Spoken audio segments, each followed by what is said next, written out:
Tapi pemirsa, saya punya data, ini dirilis dari Drone Emprit beberapa hari yang lalu. Ternyata Eva, yang paling banyak dibicarakan ataupun di-mention di beberapa platform media sosial adalah food estate. Dan wadas ya, salah satunya juga. Ada dua isu. Nah, sekarang kita akan bahas dulu seputar food estate, pemirsa. Kita akan tanya kepada Ibu Leli. Ibu Leli, di antara 3 yang nanti akan beradu gagasan, menurut Ibu Leli, siapa yang akan lebih banyak diserang soal food estate?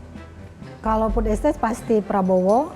Kalau yang satu pasti nomor 1 gitu. Tapi hari ini perdebatannya sudah berlangsung loh. Jadi bayangan yang terjadi hari ini antara 1 dan 2 persis seperti Pak Prabowo dan Anies waktu debat yang lalu. Jadi udah seperti terlihat. Kalau menurut Mas Nirwono, siapa yang akan lebih unggul membahas food estate? Ya, kalau dari food estate sebenarnya peluang ada di paslon nomor 3 sebenarnya. Ya, kalau kita bicara ada 3 hal. Yang pertama kita bicara soal tadi agrarianya, ya. Kita bicara soal bagaimana aturan hukum dan bagaimana penerapan food estate. Food estate pun ya sebenarnya tidak hanya di Kalimantan ya, ada di Sumatera. Yang diserang ya pasti nomor 2. Itu pasti ya. Itu juga bisa dibahas pasti nomor 2. Nah, tapi bagaimana maksud saya paslon 1 dan paslon 3 melihat food estate tadi secara keseluruhan ya. Kita harus lihat di situnya karena nanti terkait dengan apa? Dengan agraria, dengan masyarakat adat dan seterusnya.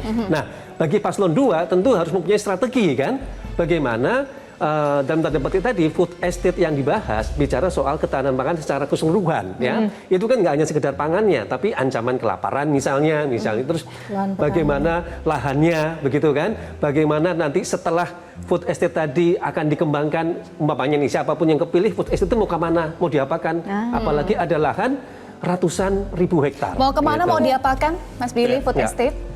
Oke, jadi saya dulu. Tadi kan saya udah 2.